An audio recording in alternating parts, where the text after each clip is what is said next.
Okay, talking about supporting cast. First supporting cast is what is the female role that you would like? Initially.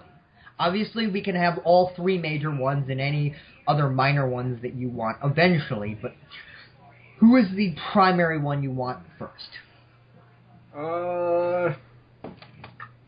I'd probably say introduce Gwen first and have her and Peter kind of hint at them maybe that they might get together, and then throw Mary Jane into the mix as kind of like a monkey wrench, like she was in the comics with Peter's other girlfriends at the time, and because that creates like a kind of like a love triangle thing, and if it's done well. I mean, people always are like, "Oh, love triangles, blah, blah, that's the stupidest idea ever. I hate those." Well, if it's done well, like anything else, then I don't think it's bad. Like, I think they effectively did it in Spectacular Spider-Man. Well, the thing is that people say anything is bad and can't be done when it hasn't been done well. Mm-hmm. And love triangles get shoved down our throats. So obviously we're trying to puke them out. Yeah. We don't like them. But they exist. They're a real part of life. Yeah. Like I was talking to my friend, and he told me, and he's a younger person, about your age. Mm-hmm. And he basically told me that he hates how when somebody is dating somebody and then they no longer have feelings, that they'll break it off. And I'm like, what are you talking about? That's what you should do. So what would you rather have? Them start cheating on you, or them not go with their actual feelings and have a horrible relationship? To me, that sounded like, I don't understand how I'm supposed to take that, because that sounded dumb. Uh-huh. And he's not one of my more intelligent friends. Sorry if you're watching this video, because he does watch my videos a lot. Not trying to insult you there, but the whole idea is that, to me, that just sounded dumb. Mm-hmm. I don't know if it sounds dumb to you, but well, I don't know. I mean, if there's no feelings between the two people, there's no point in having the relationship, I guess. Well, the idea that I was getting at is the fact that that a lot of people start getting feelings for other people, and they start cheating, and that's when the problems come in. Yeah. I mean, if you would end it when you know that it's going nowhere, it'd be a lot easier on everybody. Like, yeah, you're gonna feel crummy. It's gonna feel bad for a while, but at least it's over. Yeah. I mean, like, if you were being tortured for a couple weeks, and then immediately after you get done getting done tortured, yeah, your next couple of days might also be horrible. Mm-hmm. You might be in pain. You might be feeling sick. But guess what? The torturing is over. It's the healing is starting to begin. It might not feel instantly good. Yeah. But, and weird thing that I associated torture with dating, but sometimes dating can be torture. Not an expert on dating, but I did used to watch a lot of Dr. Phil. That's where a lot of my knowledge comes from. Don't know if people are willing to bitch me out for that. But yes, so Gwen Stacy, I want them to do what they did in the comics with Mary Jane, kind of have her alluding to her. Yeah, that's definitely one of the things I'd like to see in here, kind of, even if they didn't do the whole Aunt May thing, her being like, oh, you need to meet my friend's niece. Oh, yeah, and Peter's like, yeah, whatever, I don't care. What? And then I'm actually going to quote something that blows himself up. Dude said, in his idea for a multi-movie Spider-Man movie, he brought up an idea that basically, and there will be spoilers in this section, so if you are not familiar with Spider-Man lore, or if you're not familiar with Spider-Man lore and you don't recognize the lead female in the new movie, please turn off this. I will be ruining the new movie. Something that will eventually happen if there's enough movies. I will be spoiling right now, okay? The eternal doom that is Gwen Stacy. Yes. Okay. So, he brought up the whole idea that you start out by Spider-Man dating Gwen Stacy. Probably the first season, you allude to Mary Jane, and then you use Mary Jane in the second season. Okay? And how many seasons it takes to get up to the Green Goblin storyline. Then you end up killing Gwen Stacy. Mm-hmm.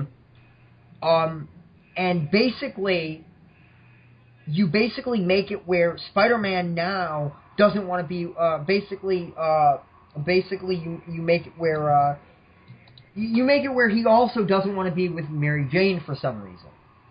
I forgot exactly what he said, but basically make it so then you bring in Felicia Hardy, and you make her the oh crap, what do you call this? Rebound girl? Yeah, the rebound girl. Mm-hmm. And I think that would be a good way to introduce her character. That basically they're only together for physical reasons. Initially. Mm-hmm. And then you can build that relationship, and you can build that idea. And then later on you bring in Mary Jane again, and you start doing it. Because Mary Jane has to be the end. Mary Jane has to be the one he eventually gets with. Well, you could have him break up with Mary Jane briefly, have a fling with Felicia Hardy, and have them get back together. Well, the idea of TV shows, I don't know if you know a lot about this, but a lot of TV shows are afraid to get long relationships married, because that sometimes gets shows canceled because it's more about the chase. Yeah. And there would have to be that chase, like it has to be a multi-season arc. You can't have them getting married in season 1. Yeah, I wasn't saying that they were going to get married. I was just saying... No, I'm not. I'm just sorry if you. I'm just stating that essentially you have to have this long run up thing, and I think if you take it slowly and you build up the relationships, you can do it really well. Yeah, I suppose. Yeah, I don't Then what would be the point of introducing Mary Jane early then if he's not gonna have any? Because the whole point of her character at the beginning was to have someone to have Peter's affections divided between Gwen and Mary Jane, and then you do that early, and you do that, but then once finally once Gwen's out of the question, mm-hmm. You make it initially. You make it where he doesn't want to be with Mary Jane yet. Like that's how you continue the story arc of he's not with Mary Jane yet because now there's a problem with Mary Jane. And then in the next season, once he finds out that Felicia Hardy's not going to work out, he gets back with Mary Jane, and then you start building that story up again. Yeah, that's what I mean. After Gwen dies, you could have him date Mary Jane for a little bit, have them break up and for whatever reason, and then have Felicia Hardy come in as the rebound girl, have that not work out, and then he gets back together with Mary Jane later. Yes, and eventually they get married, and you can do the marriage thing in the TV show because it's not just going to be high school. I do want to make that clear, is that the show lasts long enough. You can only do 4 years of high school. Most shows are 1 year each. Season takes 1 year. Well, you don't have to make the time pass as it does in real life. Most TV shows do because they use holidays, and they probably would. I suppose. They're probably going to have obviously they're not going to have Christmas episodes every season and Thanksgiving, but time usually does pass realistically, unless you're talking about Lost. That What about Smallville? That didn't pass. Yeah, it did. It did? In season 3, season 3.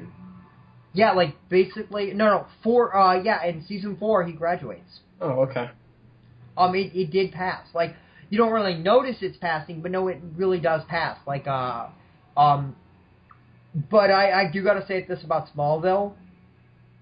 After the 4th season, they needed to change that name. Yeah, because it's not in Smallville anymore. Well, it's also that, it's a coming-to-age story. But once he came to age, you should have made him into Superman. You should not have been trying to keep that story going. I mean, like, there are expiration dates on what you can do, and that's one of the problems with that show is that that show got sour because they forgot to get a new storyline. Mm-hmm. Yeah, like the idea of the red blue blur and the black blur was really dumb. Yeah. I have to say that. It's really dumb. Don't get me wrong, I like the later seasons of Smallville. There are some really good episodes. There are some amazing episodes. Unfortunately, most of the amazing episodes are standalone episodes. Yeah. Like I know that Captain Logan and Blows Himself Up Dude did a review of one of the episodes, and one of their biggest complaints about the episode is that everything they developed in that episode was going to be dropped in the next episode after. That's disappointing. Yes, that is disappointing. And they were completely correct. And that's the whole thing is that first of all, you should not drop things. We should have development, and like you can deal with a lot of these things that they dealt with in the comics, and that's why a TV show would be better is because you can actually tell a bigger, wider story. In a movie, you're not going to be able to tell everything. Well, you could. You just need a lot of films to do it, and you don't have that luxury of time with a film, like an ongoing thing as much. Like usually films only get to a trilogy typically. Yes. So. If you're lucky. Yeah. Yes. Definitely. And I mean, the idea of a TV show is it's not unheard of for TV shows to have 6-7 seasons. Mm-hmm. Yeah. So you can do Spider-Man, and definitely you can tell things, and you can take things that didn't really work in the comics, and you can make them work better, like the Clone Saga. I mean, I wouldn't be against doing that. I don't know if you would be, but obviously... It really would depend on like how they handled it. For the Clone Saga, to make that effective in like in a TV show, you'd probably need to create the mystery of which Spider-Man is the real one. That was the whole thing with the story in the 90s, and you need to play that up. So, how they would create that in the show would be kind of a thing for them to work out. But I mean, if obviously the idea of having two Spider-Men and not knowing which one is the real one isn't a bad idea. It's just the execution that happened during the 90s and the editorial situation that happened around the story. And yeah. the idea wasn't inherently bad. I don't know. Well, that's the thing, is that a lot of people think if something is bad, it's inherently bad. Mm-hmm. Like that's one of my big pet peeves is everyone says, "Oh, this video game movie's gonna suck. Why are you looking forward to it?" And now I can actually start saying, "Well, this one has a good director. This one the studio is getting behind," and that helps you a little bit more because now, that's got more weight when you actually got people that care, because that's the only reason video game movies suck is because nobody cares to make good ones. Yeah.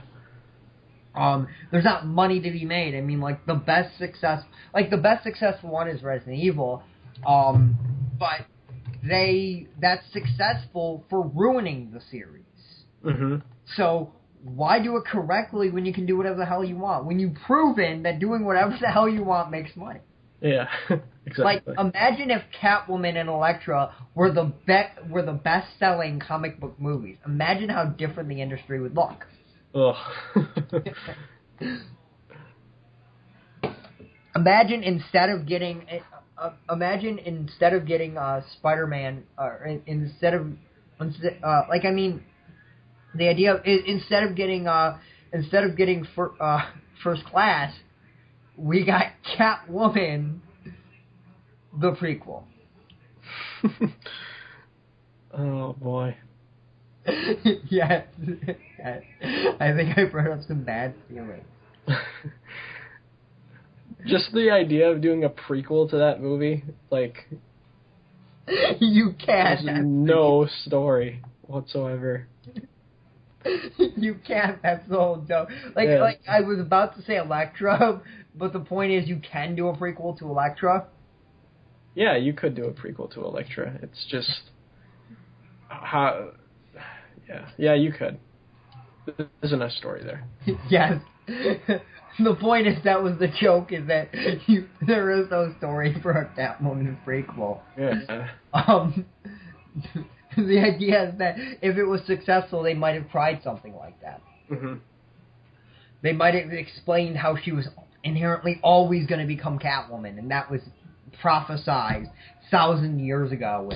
Or there was a Catwoman, like there was a Catwoman in Old West times, or something like that. Like, they would have probably done something hokey, because if that movie would have done well, that would have mean completely rewriting the story works.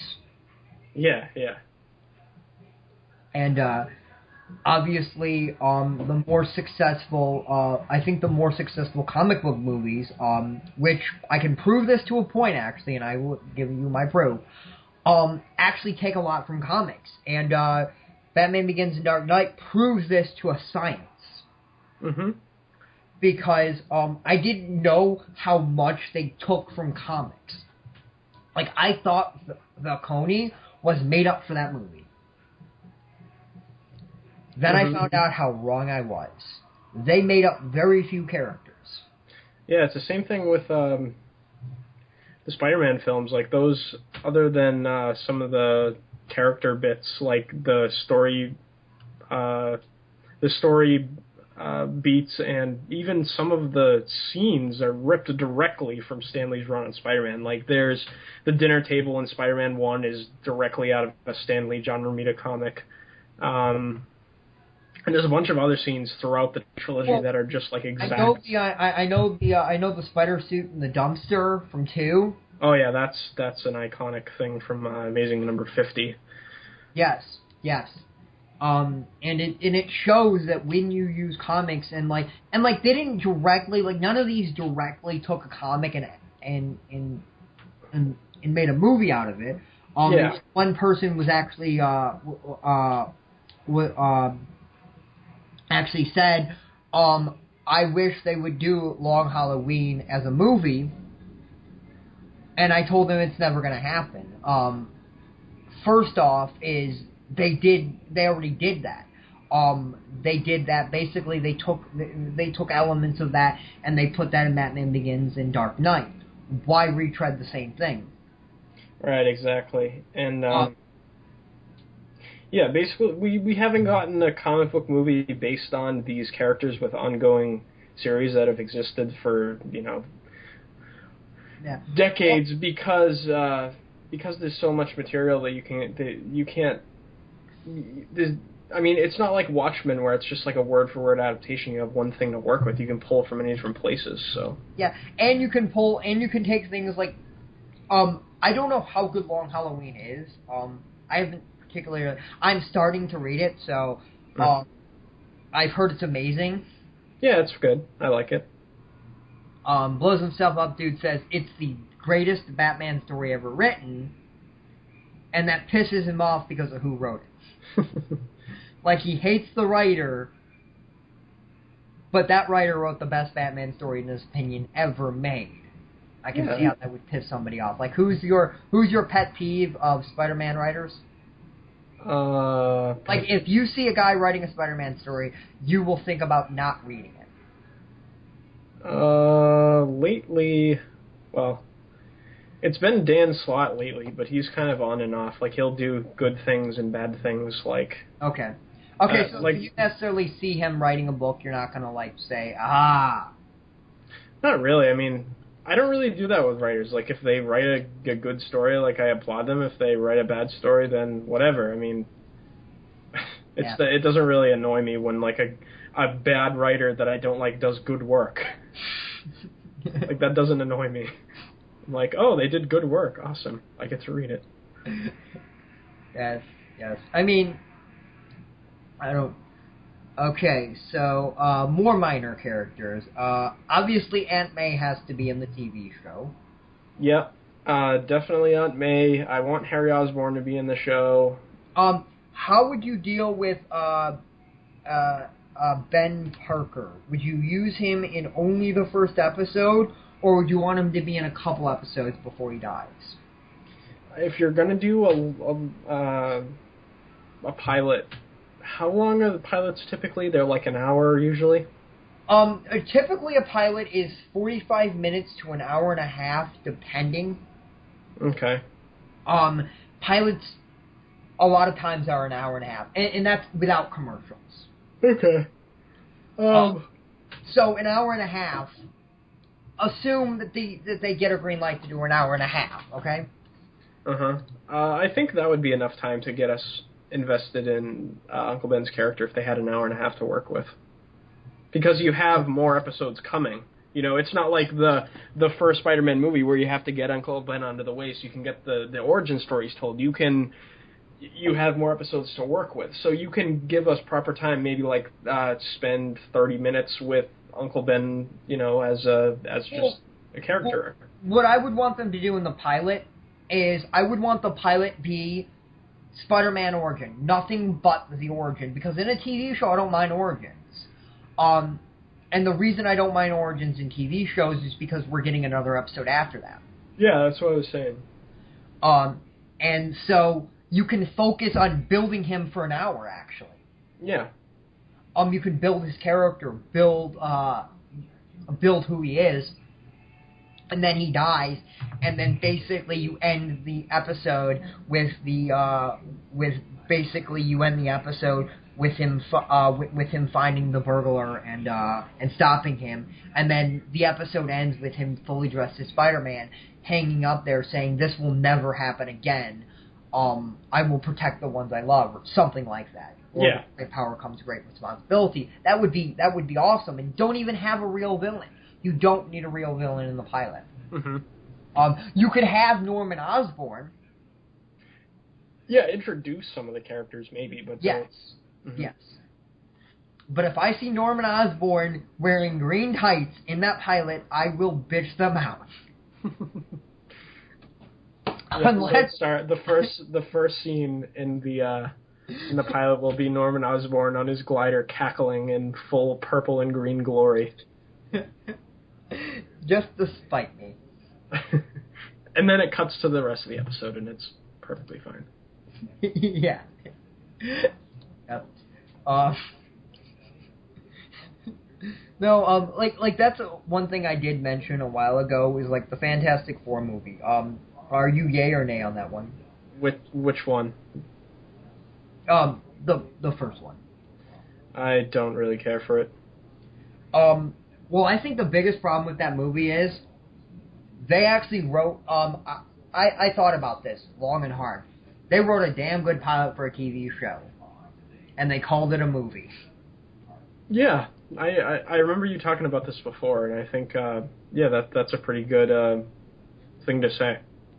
Yes, like oh my god, if that would have been a pilot for a Fantastic Four TV show, that could have been amazing. Because everything they did, like scale down get rid of Doctor Doom on what they did with Doctor Doom, and I'm fine with it. Like, I want Doctor Doom completely out of that, yes, but yeah, all you need to do to make that an effective Fantastic Four pilot TV show is get someone better to play Sue Storm, and play up the family drama a little bit more, and there you go. Yes, and get rid of Doctor Doom. Yeah. I was just saying that stuff on top of what you already said. Oh, okay. Yeah. Yes. And I mean, and that's the difference between a movie and a TV show is that as I said earlier, you get more episodes after. You're more accepting of them doing things you don't like. Like I know a lot of people were talking about Terra Nova, and they were like, I didn't like this, but I know that they're going to be able to build this stuff later, so I'm not so mad about that. One thing about Terra Nova, sorry to change topic here for 1 minute here. One thing that upsets me about Terra Nova is, like, basically, they've definitively said, I'm doing quotation marks right now, they definitively said they're in a parallel dimension because they have a probe. I don't know if you know what the show is about, but... Yeah, I have no idea. Essentially, the Earth is becoming uninhabitable, and lucky people are getting to go to 85 billion BC to make a new life. Mm-hmm. And they're trying to rebuild human civilization in a prehistoric place. And so they sent a probe there, and they looked for the probe in modern time, and they couldn't find it. So that definitively says that's in a parallel dimension, because nothing could happen to that probe in 85 billion years. It would be right where they put it. Okay. I'm being sarcastic. Well, okay. In 85 million years, how many things could have happened to that probe where it would be gone, missing, or damaged? Probably a lot of things. Yes. I don't care how far you bury it. In 85 million years, we have gotten advanced civilizations. But other than that, I mean, the TV show is good, and even though there are flaws and things I don't like about the TV show, and missteps, I think, the show has potential to be great. And I've said this once, I'll say this again. Most TV shows that I like, the first season's the worst season. That's fine. Mm-hmm. I like it because it gives them time to learn what worked and what didn't work. Yeah. I will be completely honest. I'm a big Lost fan. Mm-hmm. If I would have watched that show when it was on, not knowing certain things, I might have dropped that show. Oh, yeah? Because the first couple of seasons were kind of boring to me. Because a lot of the things I love about that show happened much, much later. Because it's really much of a character drama. And that's what you get in the first couple of seasons is character drama. You don't get the whole... Like, you get the mystery aspects, but a lot of the cool things happen much, much later. Like the hatch. People who've actually seen the show, there's this hatch that they find on this island, and it's supposed to be... It's, essentially the island is supposed to be uninhabited, mm-hmm. and they find a metallic hatch. I see. So that's interesting. Where did that hatch come from? Who's down below that hatch? In basically in season 2 they explain the hatch. And that's interesting to me. But the show grows and these mysteries grow, and I was one of those people that I didn't care when people were telling spoilers about the show because I was like, I'm never gonna watch Lost. Never gonna watch it. Never gonna be a fan. I am never gonna see a single episode. Oh wait, I'm a diehard. I know that now. Damn it! It's gonna keep me watching it. It's gonna keep me watching it. Remember, I'll get to the And it is one of the biggest things that people criticize the show for, and it's completely true. Is like I'm gonna make the joke is that if you miss 5 minutes of one episode in season 3, you're completely lost. To be completely rightful, if you miss a couple episodes in the middle of the season, you will be lost. Like, it's not a show that you can watch occasionally. Yeah. You have to dedicate your life to that show until it's over. It's good, and it's worth dedicating until the final season, which is garbage. And anybody who liked the final season, you know it was garbage. Just admit it. They phoned that one in. They had to end it, so they decided to end it. Like, it was, like, I would love to tell people, watch the show up to season 5 and then stop watching it, but I can't. Because it would be like, It'd be like having an awful ending to a comic and telling somebody to read the first 3 issues of a 5-issue arc. Yeah. But then you don't get the end and you don't get the climax, and it's not that good. Yeah, exactly. But it's not unwatchable. It's simply that they really, to explain this, there were mysteries going on in the show where people were theorizing what the answer was. Yeah. Finally reveal the answer, and there was no way we were ever going to guess this answer because the answer were things or characters that they hadn't even introduced yet. Like they were basically saying, watch this episode to figure out who's going to be there, and then it's characters that were not even revealed until that season, where they revealed it. So I'm supposed to guess something in a show that you should be able to guess it, you should be able to theorize. Like, that's bad when you're making the answers impossible because I don't know a key element. Like, you're not giving me something I have to know. It's a mystery show. I should be able to theorize. And my theories shouldn't go out the window because I'm theorizing, if you get what I mean. Yeah. That's one of the big problems with the show, is that if you're if you're big into theorizing, understand you could be wrong. Yeah. And like one person actually said, I don't know what video it was, but one person says, do you feel like a moron making all these theories and you were wrong? Like, somebody actually did that in one of my videos, and I'm like, no, I don't. That's what a theory is. There's so many theories you can have, but only one right answer. Yeah. And like, he's like, oh, before you put your theories on YouTube, you should double check them with your friend to see if they're solid. Is my friend gonna know more about this show that even the actors don't know about? Then no, he's not. Is he? I don't think so. Like, the actors didn't know the end of the show until they got the final episode. Like one of the actors, because he wanted to read the script at home, his mailbox actually had to have a lock on it. Huh. So somebody couldn't steal the script. Wow. I mean, like, they were heavily guarding that script. That's crazy. Yeah. Well, when your show is about a mystery, you don't want to reveal the mystery, and with the internet how it is, if a fan would have gotten a hold of that script, you can imagine it would have been plastered over the internet. Yeah, yeah. I mean, yeah.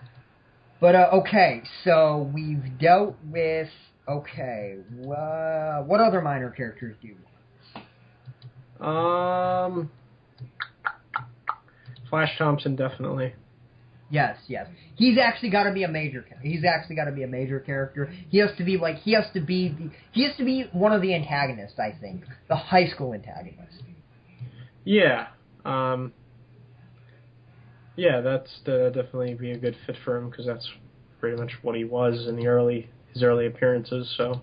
And also, and he's one of those characters you do use a lot.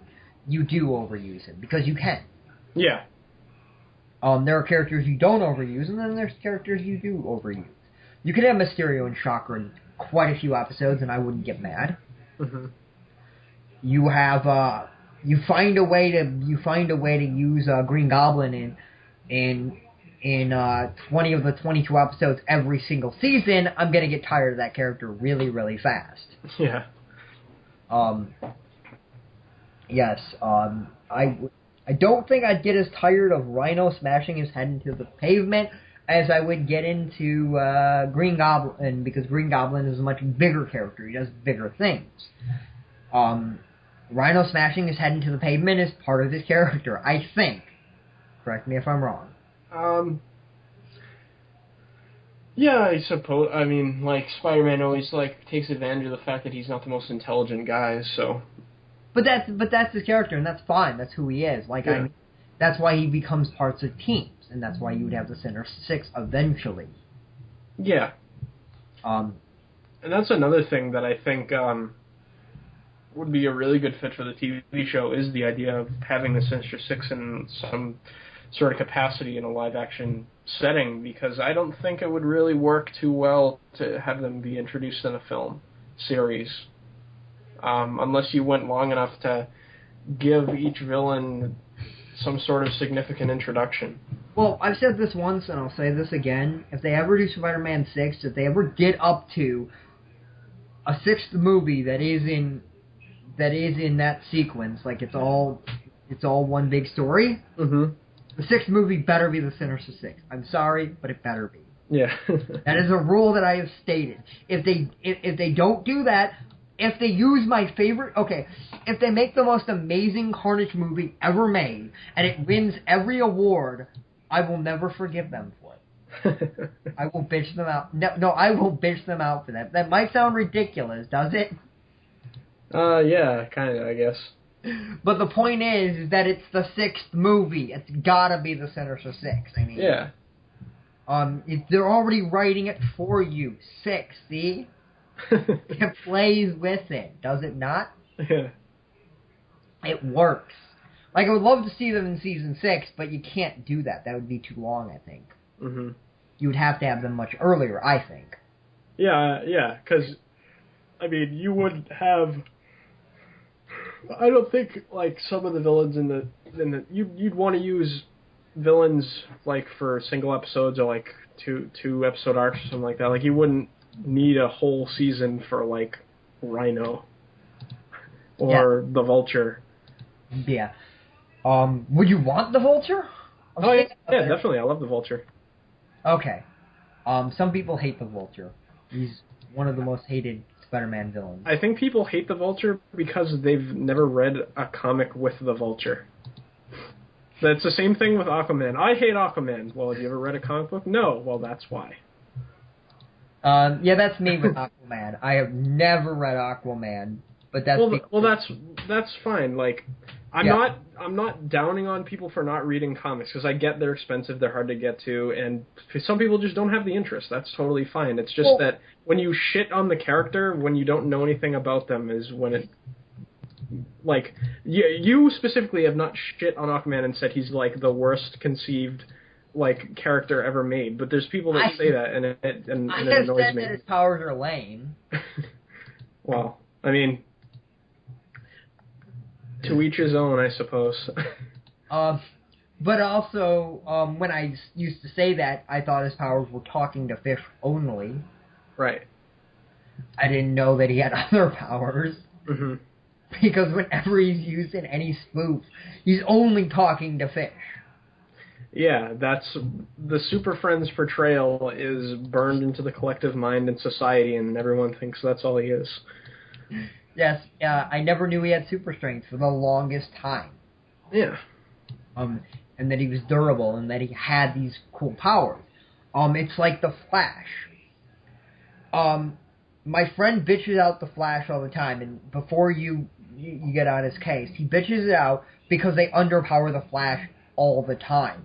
They make the Flash the lame villain in the Justice League, where arguably he should be one of the most powerful.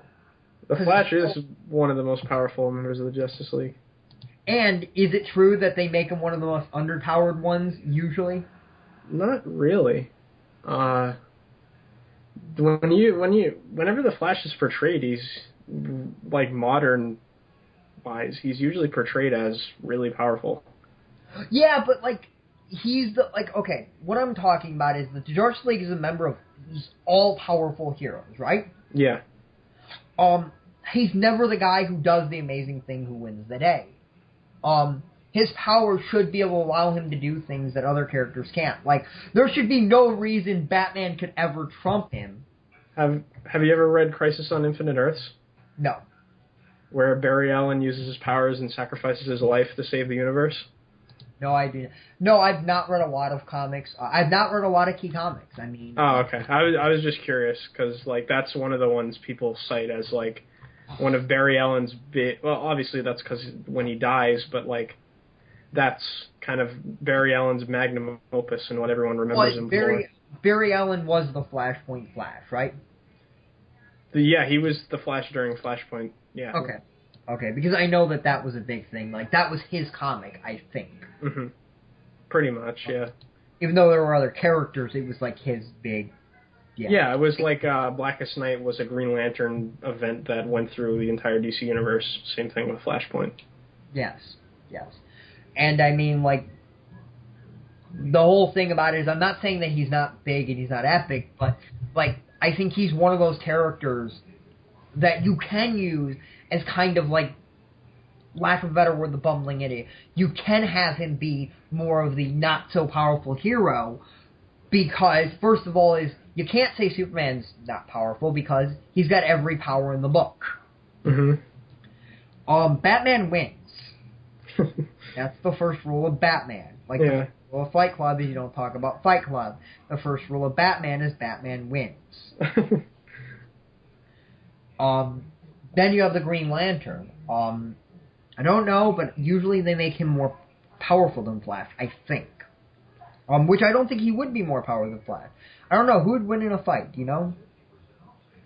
I don't know. I'm not really good at dissecting, like, who would win in a fight and their powers and stuff. Like, and it really depends on which Flash you're talking about, too. Like, okay. Like, Wally West can do things that Barry Allen didn't know how to do because, well, Wally West, it's so fucking complicated because of this reboot, and Wally West never existed anymore, but... Yes. That's like that's what I think. Like people bitch, out the reboot, and I think the one justified thing you can say is when comic book experts are getting confused and you're saying this is for new people, you should reanalyze why you did this. Yeah, like, it's weird. Like, I'm hearing all the time that people are going, who's in continuity? And, like, these are people who read every comic known to man. And they don't understand what's going on. That's a problem to me. Yeah, I have no idea how all of Batman's stories fit into the current DC universe. Like, apparently, no one knew Batman existed for the first 5 years of his career somehow. Like, the public didn't know Batman existed, and even though he was operating in Gotham for 5 years. And I think year one is in continuity where he's, like, in front of a bunch of people. So apparently those people are just dumb. I don't know. I don't know. I'm honestly getting the impression that they're going to say that this was all fake. Yeah, I don't know. Like, they're going to fix the continuity eventually. Mm-hmm. But I think they're starting to learn that this is not for the new people. I think they're going to stick with it for at least until the sales numbers go back to where they used to be, because DC's killing it in sales right now. Yeah, no, obviously. It's like the whole concept of, it's like the whole concept I bring up about Star Wars Episode 1, okay? You can bitch out Episode 1 all you want if you saw it one time. Mm-hmm. People who bitch out that movie saying it was the worst movie ever made, who saw it 5 times on opening day, has no right bitching that movie out. You made your voice loud and clear. You told George Lucas that was the greatest movie ever made. You sent him a private letter saying, make more of these, I will buy them. And then you proved it with Episode 2. So all those people who saw it 3 times has no right saying it's a piece of shit. And it pisses me off when they do, because you know a lot of people who bitch that movie out saw it 3 or 4 times. Mm-hmm. Opening day. Jeez. It's That's like a lot of torture. What? That's a lot of self-induced torture. Yeah, but I don't think they were being tortured, because I think they act like, I don't see them being as bad as everyone says they are. I see bad aspects of them, and I have seen reviews where they explain why they're bad. Mm-hmm. But I'm entertained by them. And not in a I can make fun of it in an entertaining way. No, I'm actually entertained by them. When I'm watching Episode 1, 2, or 3, it's pretty to watch. it can be fun to watch. Is the dialogue sometimes hard to swallow? Yes. But can you say the special effects are bad? No. Can you say that like people bitch out the lightsaber duels? Mm-hmm. They're entertaining to watch, if nothing more. They're well done.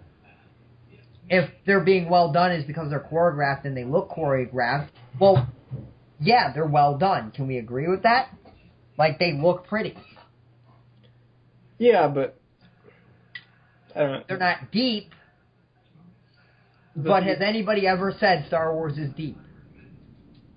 Well, I mean, there's a lot of stuff you could read into and expand upon and think about in the old movies. No, there is, and I understand that, but I don't think even Episode 1 or Episode 2, I don't even think is comparable to Batman and Robin. You don't think it's that bad? No, I really don't. Because I think there are good elements of the movie.